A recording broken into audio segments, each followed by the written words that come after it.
I wanted to ask about so obviously there's the movie Crazy Wise. It kind of highlights what happened here.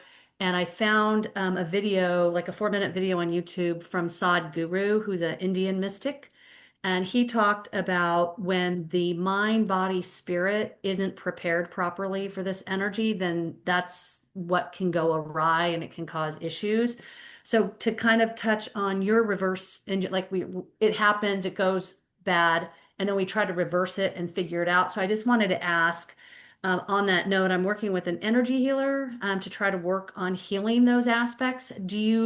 Have you ever had people talk about the energy healing helping them, or because as we try to figure out and fix it in a sense, but maybe that's not fixing it, it's surrendering. I don't know. What are your thoughts on that? There's many different ways of going about addressing some of the challenges that kind of come up through this process. However, if we are feeling like a certain thing is going to be what solves it and resolves it and brings us into a state of stability or a deep state of realization because we went to acupuncture or energy healing or we did Reiki or something like that. I don't think that's the way. These are modalities that are supplemental. They can help a bit, but they're not going to address the root of it, which is our own relationship with our own system and what's going on in here. So they can help, but nothing is going to resolve your own transformation for you because it's essentially a transformation. It's not something that needs to be corrected alone. It's actually you need to go through with the transformation. And so these things can help, but we don't want to give all of our hope to a practitioner or say, oh, this will be the thing that makes us finally resolve. The thing that makes it finally resolve, and when I say resolve, I mean, makes you feel stable and peaceful and perhaps, into deep states of oneness is your own sadhana, your own spiritual practice. So really finding the practices that work for you, and using modalities to supplement it. So I've heard of some people that are maybe experiencing very difficult phenomena and things, and energy healing or certain modalities can help temporarily. And they think, this is what I needed to do. It's done. And then, a week later, it just comes right back. The difficulty, the pain, it just comes right back. So the energy healing or whatever it was, acupuncture, whatever, may have brought some relief.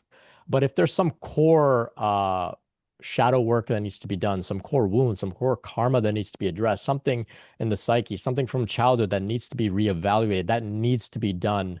And you can't just hand that work over to a practitioner. So following your gut, what feels right, your intuition, the flow through synchronicities, asking yourself, is this a yes? Is it a no? Is it a not sure? When you see a practitioner or a course or an event or something, those things can be great. They can be very helpful. You can get what you need, but maybe sometimes you go to an energy healer and it's actually not the energy healing that you need. It's the conversation you have with them, or it's the book they have in their waiting room. Like that's how this path unfolds very interestingly. So I'm not saying ignore everything that's out there and just be by yourself. Follow the flow, follow your intuition, follow synchronicities. They kind of make the journey more exciting. And remember, like the ultimate energy healer is the one inside you, the Kundalini Shakti, which is not separate from you and your system. It is your system's intelligence. And it's that same intelligence that any good practitioner of any type of healing modality is also operating from. The healing arts come from the goddess within. It's just that we're all kind of exchanging that type of art together, which makes it interesting.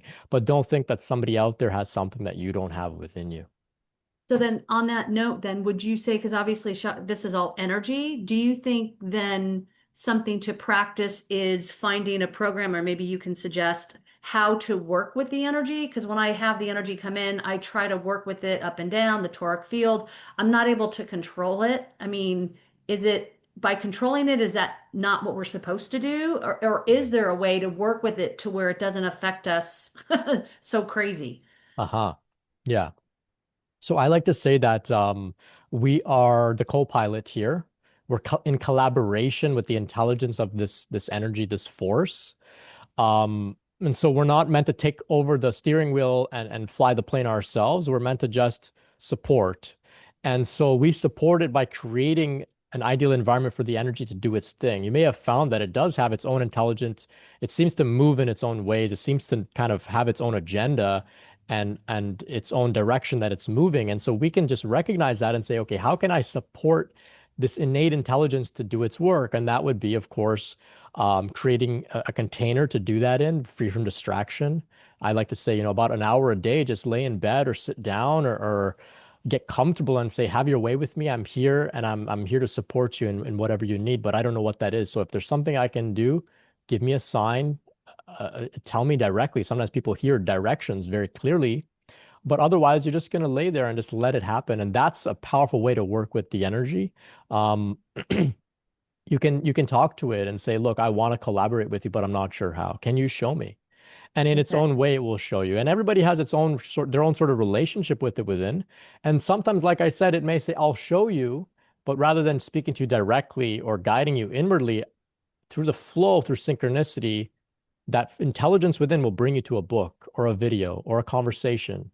And that's how it all works. But just remaining open. So I can't recommend like one particular program or course or something like that that's going to share this with you about how to relate with its energy because it's so personal. Okay. That's like just to like emphasize what I'm saying. And I think you already understand what I mean, but like, you know, if you're in a relationship, like a romantic relationship, like you can't just follow a manual for how to be in the relationship. You also have to figure it out for yourself. And that's all part of it as well, right? We can't just read in a manual what to do and what to say every day of our relationship, right? It's the same with this process too. So you want to find your own way. And that's why, like over here, we are all so flexible and open. Some relate with it as the Divine Mother, some relate with it as their higher self, their body, their intuition, as God the Father. Some people feel it more as not even something personified in this way. It's more just their system doing something interesting, and that's fine too, as long as we are exploring that relationship. Okay. Thank you. That was a huge help. Yeah, you're so welcome. You're so Thank welcome. you.